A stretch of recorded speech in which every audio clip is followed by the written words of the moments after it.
ইউটিউবে আর ফেসবুকে আমি খুব বেশি ঢুকি না। ঢুকে দেখলাম যে একজন বলছে যে বিশ্ব ইসলামে গেলে নাকি ইমান নষ্ট হয়ে যাবে। তো কি বলবো, বলার মতো তো আসলে ভাষা থাকে না। আমার কাছে মনে হয় এই মানুষগুলো মানসিকভাবে অসুস্থ। আমার কাছে এতটুকু মনে হয়।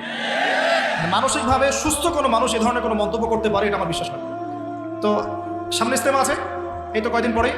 আমি রিকোয়েস্ট করবো সবাইকে যে আপনারা ওলামায়ে কেরামের সাথে যেভাবে সফর করেন সেভাবে সফর করে ইস্তেমার অংশ নেবেন ইনশাআল্লাহ। এখানে সারাদিন রাত ব্যাপী বয়ান হবে। আমরা কেন এখানে যাব? এখানে যাবো এই কারণে যে ইমানের রিচার্জ করতে হয়। ইমান কি করতে হয়? রিচার্জ করতে হয়। যদি আজকে সারাদিনে আমি কোরআনের এক পারা না পড়তাম, 20টা পৃষ্ঠা হাদিস না পড়তাম, একটা ইসলামিক বই না পড়তাম, আজকে হয়তো আমার ইমানটা একটু কম থাকতো। যখন পড়াশোনা করবেন ইমানটা একটু বাড়বে, ফজিলতের কথা জানবেন, আমল করতে আগ্রহ জন্মাবে, গুনার কথা শুনবেন, পাপ থেকে বেঁচে থাকার আগ্রহ জন্মাবে। আলেমকে দেখবেন যে হ্যাঁ মাশাআল্লাহ তিনি কত সুন্দর করে ওযু করেন, কত সুন্দর করে নামাজ পড়েন, দেখলে আপনি শিখতে পারবেন। যখন দেখবেন একটা আধ্যাত্মিক পরিবেশ, সবাই আমল করছে, আপনার আমল করতে ইচ্ছা করবে। এভাবেই তো আস্তে আস্তে মানুষ পবিত্রতা অর্জন করে, পরিশুদ্ধতা অর্জন করে। একা একা কি করতে পারে? অতএব এই ঐক্যবদ্ধ যে মিলনায়তন দিনের ক্ষেত্রে, এই মিলনায়তনগুলোর ক্ষেত্রে আমাদের সবাইকে অংশগ্রহণ করার চেষ্টা করতে হবে। আল্লাহ পাক তৌফিক এনায়েত করুন আমিন। আর এই ধরনের অনলাইনের বিভ্রান্তির ফাঁদে পড়বেন। আমি একটা রিকোয়েস্ট করি, অনলাইন সবসময় ভালো কিছু দেয় না। অনলাইন অনেক ক্ষেত্রেই খারাপ শেখায়, অনেক ক্ষেত্রে খারাপ শেখায়। আপনি একটা মাসালা জানতে চান, ঢুকবেন, দেখবেন অমুক যা বললো তমুকের বিরুদ্ধে। আর যে ইউটিউবারদের কাজ তো আছে, ওর তো ভিউজ বাড়ানো দরকার, এমন সামলাইন দিতে হবে যাতে মানুষ দেখে। অমুককে ধুয়ে দিলেন তমুক, তমুককে ধুয়ে দিলেন মানে ডিটারজেন্ট পাউডার, সবাই ধুয়ে দিচ্ছে একদম, ঠিক আছে? মানে এমন এমন সব টাইটেল, বিকৃত রুচির মানসিকতা, বিকৃত মানসিকতা মানুষ। এবং আমি রিকোয়েস্ট করি ইউটিউবারদেরকে, আমি বলি তো যারা অফিসিয়াল, যে তোমাদেরকে পড়াশোনা করতে হবে। আগে পড়াশোনা করতে, কোন অংশটুকু মানুষকে শোনাতে হবে, কোনটা শোনাতে হবে না, এই যোগ্যতা তোমাকে অর্জন করতে হবে। তো এমন কিছু মানুষকে বলা যাবে না যেটা শুনলে দিনের ক্ষতি হয়ে যায়। কোনো কোনো ক্ষেত্রে একটা জিনিস হক হওয়ার পরেও পরিস্থিতির খাতিরে আমাদেরকে চুপ করে থাকতে হয়, এরকম সিচুয়েশন আসে। তো এটা তো আমাকে শিখতে হবে যে কখন কোনটা বলতে হবে, কখন কোনটা বলা যাবে না, কি প্রচার করতে হবে, কি করা যাবে না। অনলাইন সেকশনে গিয়ে মানুষকে বিক্ষিপ্ত করে দিয়েছে, অমুক যা তমুকের বিরুদ্ধে, তমুক যা অমুকের বিরুদ্ধে, অমুককে ধুয়ে দিলেন তমুক, তমুক সাইককে ধুয়ে অমুক। মানে মানুষের অনলাইনে ঢুকলে দেখবেন বাংলাদেশে একজনও ভালো আলেম বক্তার কেউ নাই, বাকি সবাইকে ধুয়ে রেখে দিয়েছে। তো এখন কি করবা? এখন তুমি দায়িত্ব নাও উম্মার। ইউটিউবে আর ফেসবুকে বাদে তুমি এখন উম্মার দায়িত্ব নাও। আমরা আলেম ওলামা যারা সবাই সরে যাই, তোমরা আলেম হয়ে দায়িত্ব নাও। এখন তোমরা উম্মাকে নেতৃত্ব দাও। সবাই তো খারাপ। যে কোনো আলেমের নাম দেন আমাকে, দেখবেন তার বিরুদ্ধে 10টা অভিযোগ ইউটিউবে পাওয়া যাবে, 10টা অভিযোগ ফেসবুকে পাওয়া যাবে। তো ভালোটাকে থাকলো কেন? কেউ ভালো আছে? তাহলে সবাই সরে যাই আমরা আলেম ওলামা যারা আছেন, ওরাই দায়িত্ব নেয়, ওরাই বক্তব্য দেয়, ওরাই বয়ান করে, বই লিখুক। দেখেন বাংলাদেশে একটা খুব নিম্ন মানসিকতার চর্চা হচ্ছে।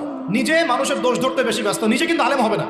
নিজে কষ্ট করে পড়াশোনা করে আলেম হয়ে এসে বক্তব্য দাও, নিজে কষ্ট করে পড়াশোনা করে আলেম হয়ে একটা বই লিখো, নিজে একটা মাদ্রাসা করো, একটা স্কুল করো, একটা প্রতিষ্ঠান করো, হাফেজদেরকে পড়ো। নিজে কি করতেছো? তুমি তো মানুষের ভুল নিয়ে ব্যস্ত, নিজে করতেছো নাকি? আর কোন কাজটা করলে উম্মার ভেতর থেকে খেদমত হবে আর কোন কাজটা এখন করা যাবে না, এই বোঝার যোগ্যতাও তো তোমার অর্জন হয়নি। কোনো কোনো ক্ষেত্রে দেখা যায় যে কোরআন, আস্তাগফিরুল্লাহ, কোরআন বিশুদ্ধ করে তেলাওয়াতটুকু করতে জানে না, এইসব মাহফিলের মঞ্চে বসে বসে বয়ান করতেছে মানুষ। শুধু বয়ান না, বয়ান করলে একটা কথা ছিল, ঠিক আছে একসময় শিখে নেবে বলতাম, বয়ান না, এখানে বসে বসে রীতিমতো আলেম ওলামাদেরকে, মুফতিদেরকে বাহাসের জন্য ডাকা হচ্ছে। বাহাসের জন্য ডাকা হচ্ছে, যে ব্যক্তি ডাকছে সে কোরআনও তেলাওয়াত করতে পারে, একটা আয়াত তেলাওয়াত করতে 10টা ভুল করে বসে। বিশ্বাস করছেন না? এগুলো দেখছি। আপনারা তো হয়তো সব বাইরের চোখ দিয়ে দেখেন, কিছু কিছু মানুষ ভিতরের চোখ দিয়ে দেখে। ভিতরের চোখ দিয়ে আমরা যা দেখছি না, উম্মার অবস্থা ভালো না। উম্মার প্রচুর বড় বড় আলেম দরকার, শায়েখ দরকার, আমাদের হাফেজ দরকার, আমাদের লেখক দরকার, আমাদের সাংস্কৃতিক অঙ্গন দরকার, আমাদের স্বতন্ত্র মিডিয়া দরকার, অর্থনৈতিক ভিত্তি শক্ত করা দরকার, পলিটিশিয়ানদের সাথে আমাদের হৃদ্যতা, ভালোবাসার বন্ধন বাড়ানো দরকার, আর আমাদের সর্বসেক্টরে কাজের দরকার আছে। এখন যা হচ্ছে বিক্ষিপ্ত, খালি একে অপরের বিপদ, সমালোচনা, তহমত এগুলো পড়ে আছে। উম্মার কি হবে? কে আগামী 10 বছর পর এই দেশের মাটিতে দেশকে নেতৃত্ব দিবে, উম্মাকে নেতৃত্ব দিবে? কে ভাববে এগুলো নিয়ে? যুব সমাজের অধঃপতন কে ওদেরকে ফিরাবে? মেয়েদের বেপরদামি বাড়ছে, কে ফেরাবে? এখনকার মানুষ ইসলামটাকে আধুনিকভাবে উপস্থাপিত করতে চায়, কে উপস্থাপন করে শোনাবে? এখনকার বিশ্বে কোরআন সুন্নাহকে হাতে নিয়ে চ্যালেঞ্জ করতে হলে আপনাকে বড় বড় সেক্টর নিয়ন্ত্রণ করতে হবে। কে আমাদেরকে নিয়ন্ত্রণ করা শেখাবে? কয়টা মিডিয়া আমাদের হাতে আছে? কয়টা আমাদের অর্থনৈতিক ফাইন্যান্সের সেক্টর আমাদের হাতে আছে? হ্যাঁ, মানে আমরা আসলে কোন লেভেলে আছি, কোন লেভেলে যেতে চাই, এটা ফিক্স করতে হবে। এটা ওমর রাদিয়াল্লাহু আনহুর যুগ নয়। অতএব প্রিয় ভাইরা, আমার ক্ষুদ্র জ্ঞানের নসিহত, এবং আমি বলছি না আমার কথাই চূড়ান্ত, আমি বলছি না যে আমার কথা মানতেই হবে আপনাকে। আপনি আমার চেয়ে ভালো বুঝতে পারেন, আরও ভালো জ্ঞানের অধিকারী হতে পারেন, এবং আপনি আমার দ্বারা আরও বড় বড় খেদমত করতে পারেন। তবে আমার কাছে মনে হয় সর্বপ্রথম আমাদের প্রয়োজন এখন জ্ঞানের বিপ্লব। আমাদের সবাইকে এখন কনস্ট্রাকটিভ সিলেবাস পড়াশোনা করে জ্ঞানের বিপ্লব বা জ্ঞানের চর্চা করতে হবে সবার আগে। যত বেশি জ্ঞান অর্জন করবো ইনশাল্লাহ, আগামীতে উম্মার জন্য তত ভালো হবে ইনশাল্লাহ। 1 নম্বর। 2 নম্বর, আমাদের সবার উচিত ঐক্যবদ্ধ হওয়ার চেষ্টা করা, আপসে বিভক্তি বন্ধ করা। যারা বিভক্তি সৃষ্টি করছে এদেরকে সামাজিকভাবে বয়কট করতে হবে, না হলে আপনি আগামী দিনে একটা বিভক্ত, বিচ্ছিন্ন, ছিন্ন ভিন্ন জাতি পাবেন, ঐক্যবদ্ধ করতে পারবেন। আমাদের ছেলেমেয়েরা এসে আমাদেরকে অভিশাপ দিবে, কি করে গেছো তোমরা? আমাদের ছেলেমেয়েরা এসে আমাদেরকে অভিশাপ দিবে, কি করলা তোমরা দিনের জন্য? আব্বা কি করছো, আম্মা কি করছো, ভাই আজকে উম্মাকে এই অবস্থায় নিয়ে এসে রাখছো। দেখেন এক সময় আমাদের ছেলেমেয়েরা আমাদেরকে আঙ্গুল তুলে কথা বলবে, ছোটরা কথা বলবে, কি করলেন, কি হলো, কেন কেন আলেম আলেমে দ্বন্দ্ব, কেন বক্তায় দ্বন্দ্ব, কেন ইসলামিক দুটো সংগঠনের মধ্যে দ্বন্দ্ব হবে, কেন মুসলিম ভাই এক মুসলিম ভাই আরেক মসজিদে যাবে না, ও আমার মসজিদে আসবে না, কেন হবে এমন, কেন এক কেবলা এক, কোরআন এক, রাসূল এক, হাদিস সব কিছু এক, তারপরেও কেন এমন হবে? উত্তর তো খুঁজতে হবে। প্রথম কথা, জ্ঞানের চর্চা হচ্ছে না পরিপূর্ণ। দ্বিতীয় কথা হচ্ছে আমরা সাম্প্রদায়িক চিন্তা করছি। আমাদের হৃদয়টাকে বড় করা দরকার, মুসলিম ভাইদের ভালোগুলো নেওয়া দরকার, খারাপটা ছেড়ে দেওয়া দরকার। মুসলিম ভাইদের ভালোগুলো নেওয়া দরকার, খারাপটা ছেড়ে দেওয়া দরকার। খারাপের চর্চা বন্ধ করে ভালোর চর্চা শুরু করে। কার মধ্যে কি ভালো আছে ওটা খোঁজার চেষ্টা করে, কার মধ্যে কি খারাপ আছে ওটা খুঁজতে গেলে একটা ভালো মানুষ পাবেন না এখন আপনি।